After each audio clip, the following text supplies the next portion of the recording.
nome de nosso Senhor Jesus Cristo, ordeno-te, espírito impuro, larga esta filha de Deus, pelo sinal da Santa Cruz, sai! O Senhor purifica com teu espírito. Witam Was, moi wierni. Dzisiaj piątek, więc wielebny Zbigniew znowu wygłosi Wam jak co piątkowe kazanie. Dzisiaj będzie o najgorszym wrogu Kościoła, czyli o świadomym, myślącym, wolnym człowieku. Ale zanim zacznę moje kazanie, chciałbym podziękować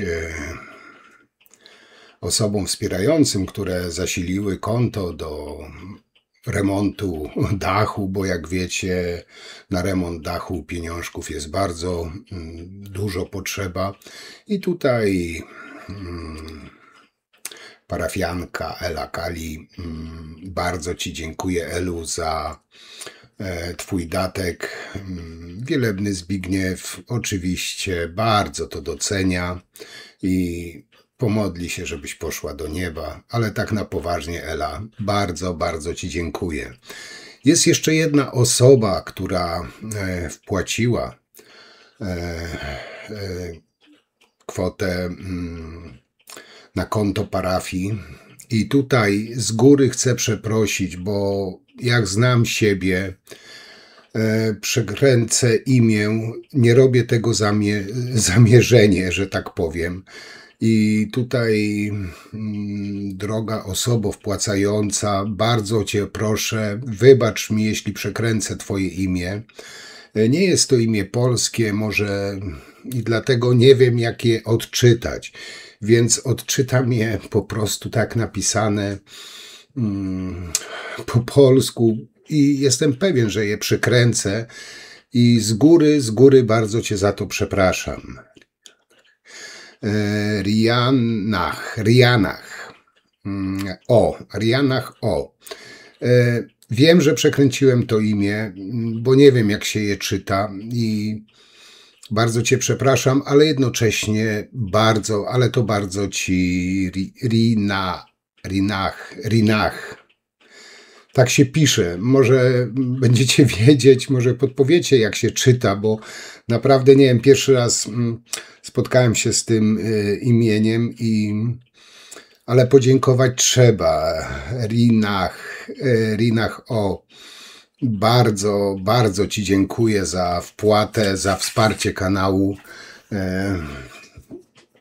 Też oczywiście bardzo doceniam, także jeszcze raz wielkie dzięki i bardzo przepraszam, jeśli ja z pewnością przekręciłem Twoje imię. Na liście zasłużonych oczywiście wpiszę tak, jak się pisze, także też oczywiście będziesz widnieć na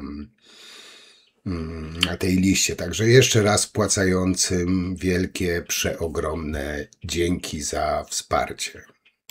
Moi drodzy, Kościół katolicki od 2000 lat nie prowadzi ludzi do prawdy. On nimi manipuluje. I robi to, trzeba przyznać, mistrzowsko. Stosując te same techniki od średniowiecza aż po dzień dzisiejszy. I tutaj największą bronią Kościoła jest strach. Bo od dziecka słyszysz o grzechu pierworodnym, winie, piekle, wiecznym potępieniu. Nawet noworodek, według tej całej doktryny, rodzi się skażony i musi być oczyszczony, by uniknąć wiecznych tortur. To taki psychologiczny szantaż, który działa niestety od wieków. Przez setki lat Kościół handlował zbawieniem. Odpusty były sprzedawane jak bilety do nieba. Ludzie oddawali ostatnie pieniądze, żyli w nędzy, a złoto płynęło do Watykanu, finansując luksus papieży, budowlę kościołów. To nie była i to nie jest wiara. To był i jest biznes oparty na ludzkim strachu i naiwności. bo Kościół doskonale wiedział, Kościół doskonale wie, że kontrola informacji to kontrola umysłów. Przez stulecia zakazywano tłumaczenia Biblii. William Tyndale w XVI wieku został uduszony i spalony tylko za to, że chciał, by zwykli ludzie mogli sami przeczytać Słowo Boże, bo kiedy zaczynasz czytać i rozumieć, przestajesz ślepo wierzyć w księży i ich brednie. Kluczową techniką jest też poczucie winy. Stworzono doktrynę spowiedzi, by każdy wierny regularnie klękał przed kapłanem, przyznawał się do tak zwanych grzechów i prosił o przebaczenie. To jest doskonały sposób na kontrolowanie ludzkiego sumienia. Nawet gdy komuś nie zrobiłeś krzywdy, i tak masz czuć się winny. Sprzeciw wobec Kościoła karano w najlepszym przypadku ekskomuniką, upokorzeniem, w ostateczności śmiercią. Henryk IV musiał klęczeć w błocie przed papieżem, by odzyskać władzę. Taka była siła tej manipulacji. Groźba wykluczenia ze społeczności i strach przed potępieniem. Kościół walczył z nauką i prawdą. Galileusz został skazany przez inkwizycję za to, że powiedział, iż Ziemia krąży wokół Słońca.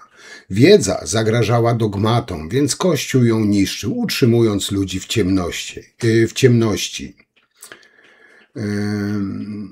ciemnocie, może tak będzie lepiej. Było łatwiej im rządzić po prostu ciemnym, ogłupiałym ludem. Zresztą do dnia dzisiejszego jest podobnie. I tak jak wspomniałem, minęły wieki, a to trwa do dzisiaj. Nadal straszą grzechem, piekłem, nadal ukrywają prawdę o pedofilii wśród duchownych, nadal kontrolują sumienia i politykę całych narodów. I tak naprawdę, moi drodzy, Kościół boi się tylko jednego. Ludzi, którzy myślą samodzielnie. Ludzi, których nie da się zastraszyć ani wciągnąć, bardziej wcisnąć im bajek o cudach, karach po śmierci, piekle i tym podobnych bzdurach. Bo człowiekiem, który rozumie, jak działa manipulacja, nie da się po prostu sterować. Moi drodzy, bo gdyby ludzie naprawdę zrozumieli, jak działa Kościół, ta instytucja przestałaby po prostu istnieć. Straciłaby sens istnienia, bo nie ma nic do zaoferowania poza strachem, poczuciem winy i pustymi obietnicami. To jest produkt wymyślony tylko po to, by utrzymywać władzę nad ludźmi. Bez tej manipulacji nie przetrwałby ani jednego pokolenia. Благослови зверушку сию. Ой! С ума сошел! Мразь! Тише, тише, котик! Благослови! Moi drodzy, teraz chciałbym zwrócić uwagę na pewien absurd, bo nie wiem, jak to inaczej ubrać w słowa. A Bóg miłosierny czy bezwzględny zbrodniarz? Myślę, że to jest dobre pytanie, bo z jednej strony głosi się Boga pełnego miłosierdzia, nieskończonej miłości, przebaczania, chodząca dobroć, co tylko sobie zechcecie. Ale z drugiej strony dokładnie ten sam Bóg miałby stworzyć piekło, miejsce wiecznego cierpienia, bólu, rozpaczy bez końca. I jak do jasnej cholery pogodzić te dwa obrazy? Miłość, która rzekomo nigdy się nie kończy, i kara trwająca całą wieczność. Bo jeśli naprawdę tak miałby wyglądać ten boski plan, to Bóg, który go wymyślił, jest bardziej okrutny niż najwięksi zbrodniarze w historii świata. I zaraz się pewnie część tutaj oburzy, ale porównajmy, te boskie, wieczne, ta kara, cierpienie, smażenie się w smole, ból niewyobrażalny, katusze, powietrzność. Największych, może inaczej to nazwę, bo nawet zbrodnie największych ziemskich zbrodniarzy miały swój kres, a piekło tego waszego Boga nie ma końca, jest wieczne. I tu powrócę, co wspominałem w zeszłym tygodniu o wolnej woli. Jak dla mnie, to nie jest żadna wolna wola. To jest po prostu zwykłe, perfidne zastraszanie.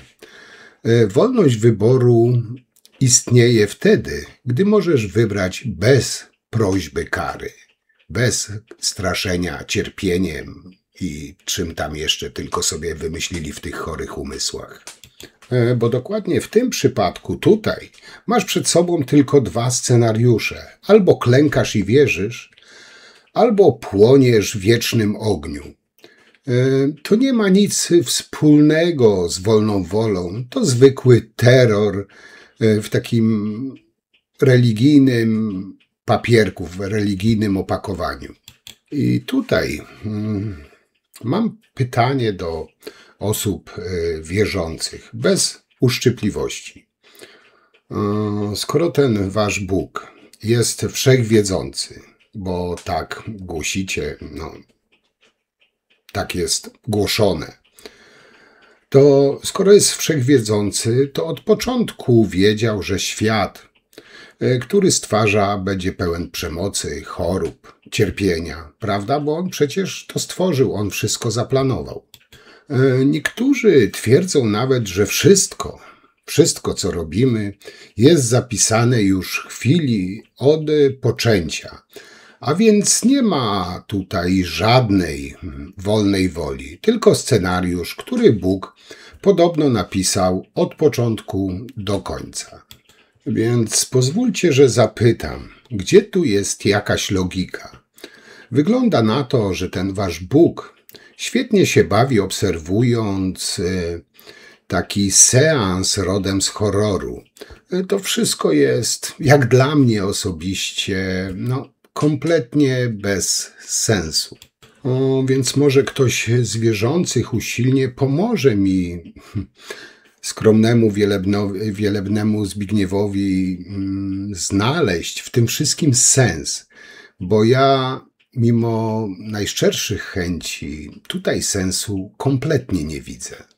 Obowiązkiem biskupa jest wprowadzenie Chrystusa do polityki, bowiem polityka bez Chrystusa jest największą plagą narodu. Przecież polityka wchodzi w każdą dziedzinę ludzkiego życia. Nauka, zdrowie, rodzina, praca, kultura, bezpieczeństwo wszem, żeby nam ją obrzydzić. Akcentuje się, że polityka jest czymś brudnym, od czego powinniśmy trzymać się z daleka. Albo mówi się, że to partia tym powinna się zajmować, a nie zwykły, szary człowiek.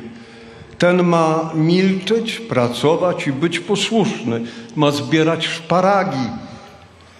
Chrześcijanie jednak muszą być w polityce, by wnosić w nią sumienie.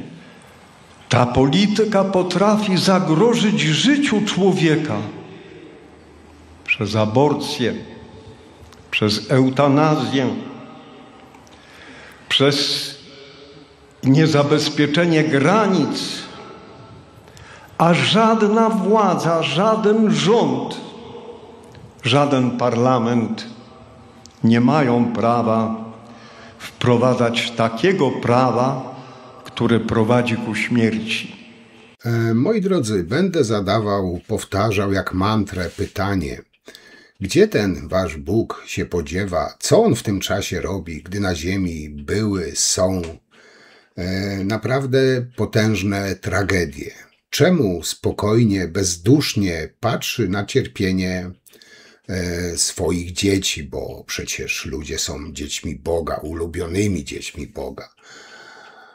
No powiem wam, no ciekawy ten ojciec, że se spokojnie patrzy, jak jego dzieci cierpią. Tutaj dla przykładu dam taki przykład. Trzęsienie ziemi u wybrzeży Sumatry o sile ponad 10 stopni w skali Richtera wywołał falę w wysokości 30 metrów, które zmiotły całe miasta w Indonezji, Tajlandii, Indiach, Sri Lance i innych krajach tego regionu. W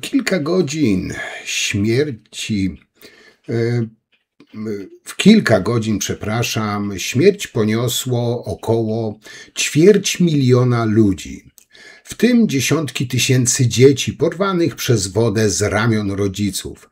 Miliony zostały pozbawione domów i środków do życia. Boga jak nie było, tak nie ma.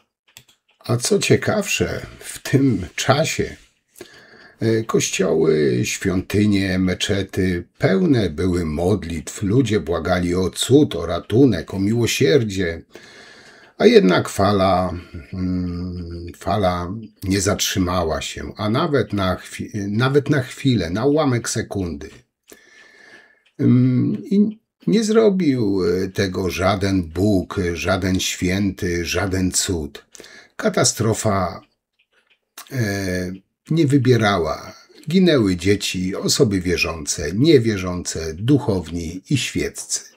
I jeśli faktycznie istnieje ten wszechmogący, kochający Bóg, dlaczego patrzył w milczeniu na śmierć setek tysięcy niewinnych dzieci? Dlaczego żadne modlitwy nie zdołały powstrzymać tej tragedii? Gdzie była ta cała boska miłość, gdy woda w jednej chwili niszczyła całe rodziny? To wydarzenie, o którym wam tu przed chwilą powiedziałem, obnaża brutalną prawdę. W obliczu praw natury człowiek jest zdany tylko i wyłącznie na siebie. Nie ma boskiej interwencji, nie ma cudownego ratunku. Jest jedynie natura i jej bezwzględna siła i nasze ludzkie próby, by ją zrozumieć i przetrwać.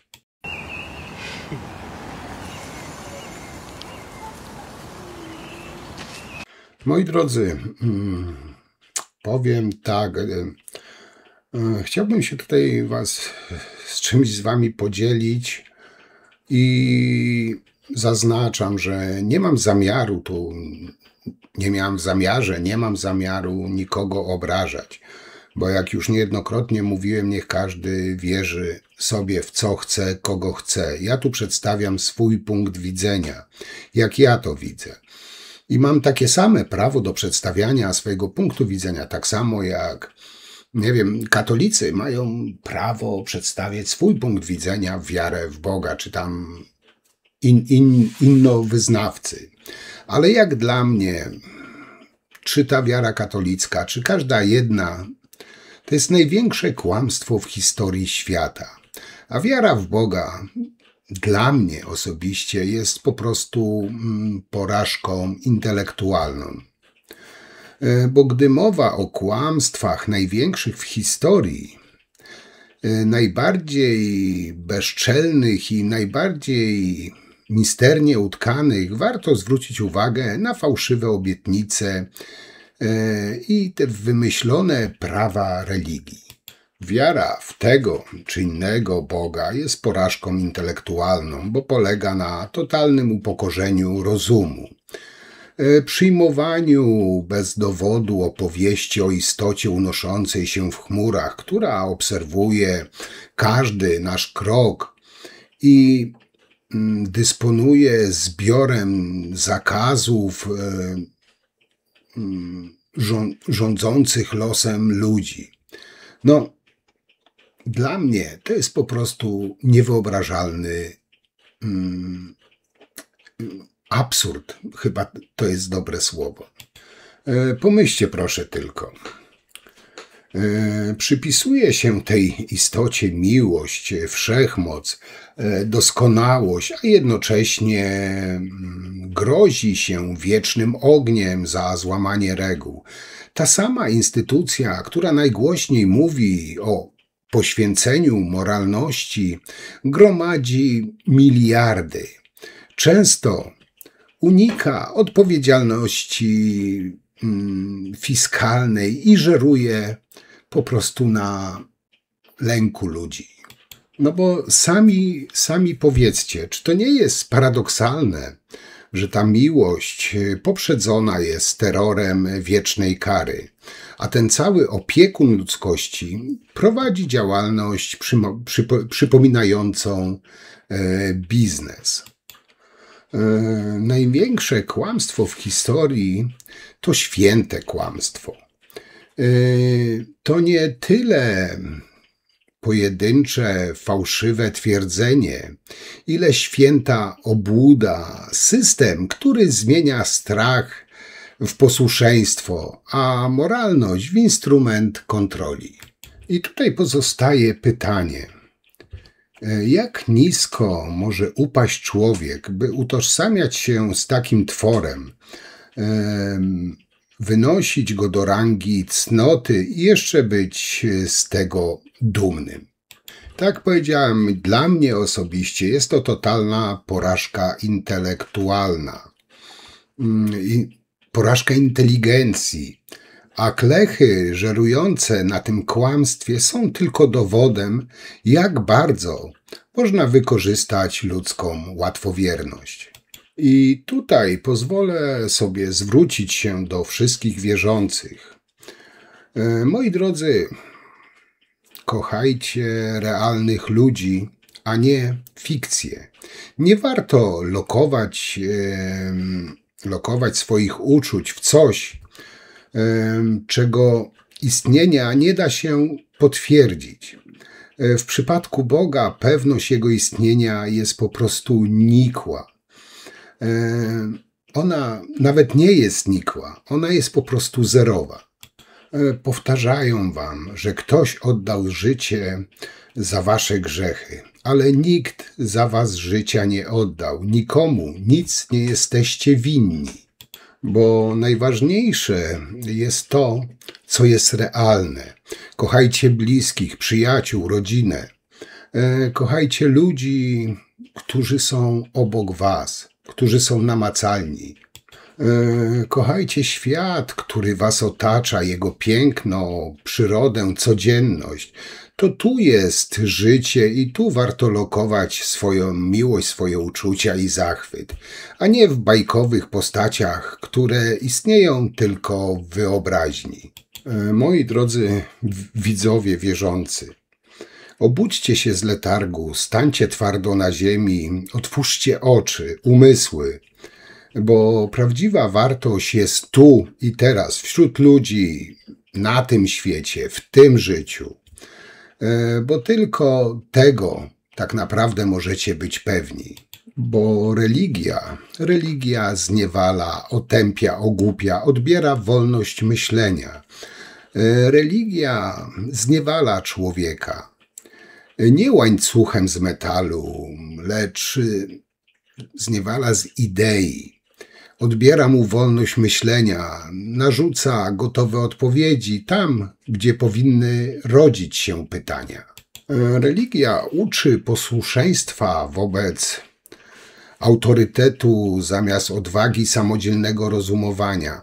Zamiast prowadzić do prawdy, utrwala zależność emocjonalną, moralną, intelektualną. Wierzący, przekonany, że musi być posłuszny jakiejś niewidzialnej istocie i jej ziemskim, zepsutym do szpiku kości pośrednikom, rezygnuje tak naprawdę z własnego rozumu, sumienia i odpowiedzialności. I to, moi drodzy, nie jest żadna duchowość, to jest tresura. W imię świętości religia mówi, jak masz żyć, kogo kochać, o czym myśleć, w co wierzyć, tak właśnie odbiera człowiekowi to, co najcenniejsze. Wolność, po prostu wolność bycia sobą. I powiem wam, że jak dla mnie to jest po prostu szkoda życia na te bzdury i wymyślone herezje. Ta wymyślona, niewidzialna istota kompletnie nic nie jest warta. Tak jak ci jej ziemscy pośrednicy w sukienkach. Życie bez dogmatów jest po prostu piękniejsze, uwierzcie mi. Anielski orzeł niech Twą duszę przyjmie, uniesie z ziemi ku wyżynom nieba. Moi drodzy, i tak już na koniec pozwólcie, że podsumuję to dzisiejsze moje kazanie w ten sposób. Kościół jest świątynią, jak dla mnie, obłudy i zakłamania. I to jest prawdą, że najgorsi ludzie zawsze siadają w pierwszych 3 ławkach Kościoła. Ci sami ludzie, którzy udają świętych, a poza murami świątyni topią się w kłamstwach, własnym jadzie, zdradach, chciwości, pomówieniach. Wystarczy spojrzeć nawet na polityków pełni Boga, miłości, siadają w pierwszych ławkach w kościołach, a przez cały tydzień potem plują jadem na swoich bliźnich. No, ale dalej, w dalszych ławkach siedzi tak zwany tłum, który odgrywa rolę wiernych, ale w rzeczywistości uczestniczy tylko w pokazie tej całej obłudy. To nie jest wspólnota, to jest po prostu spektakl, w którym każdy zakłada maskę na godzinę, by potem wrócić do swojej prawdziwej, zepsutej natury. Na całą tą wiarę, na całą tą religię jedyne lekarstwo to jest po prostu zdrowy rozsądek, bo religia działa jak wirus. Zaraża umysły, osłabia zdolność logicznego myślenia, odbiera wolność. Żeby ją pokonać, potrzebna jest duża dawka po prostu zdrowego rozsądku, podawana regularnie, systematycznie, dzień po dniu. I to jest, moi drodzy, jedyne lekarstwo, które tak naprawdę działa na tego wirusa zwanego religią.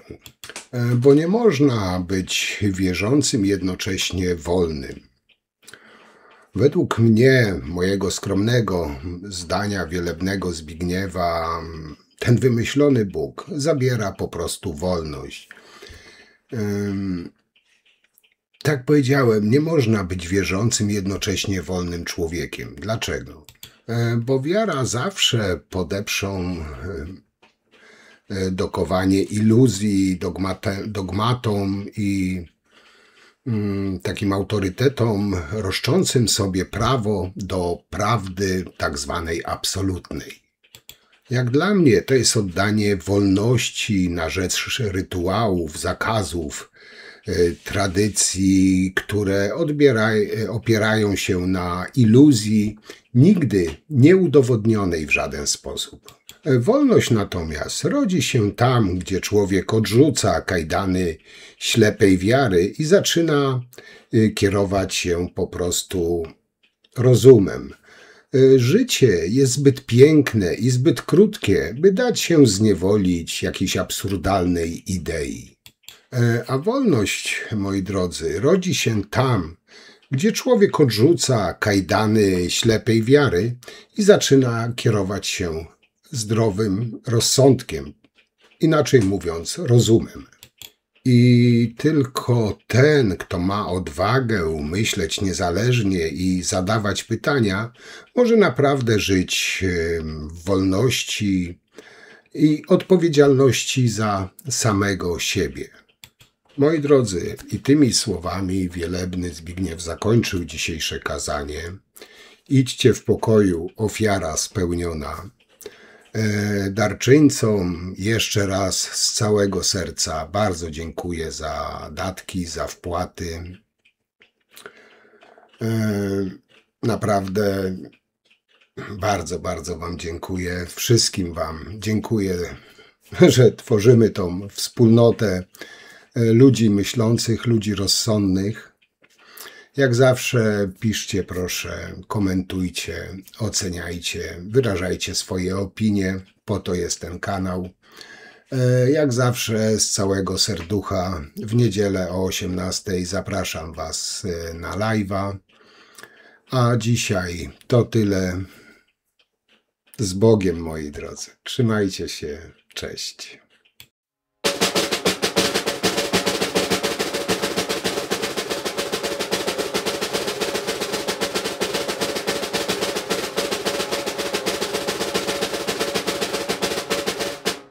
Nikomu nic nie ukradłem, nigdy. I nikogo nie okłamałem w życiu. Mogę spokojnie stanąć przed Panem Bogiem. PiS mi nic nie dawał, a oni gadają, że miliony. Nie mam wyrzutów, trzeba wszystko zgodnie z prawem. A to, że współprowadzenie muzeum, to tych muzeów jest wiele tak współprowadzonych, tylko do nas się doczepili. Bo ich boli pamięć i tożsamość. Polacy mają pamięć stracić o swojej historii pięknej i nie mają mieć tożsamości, mają się rozmyć. Najlepiej multikulti. Tak, tak.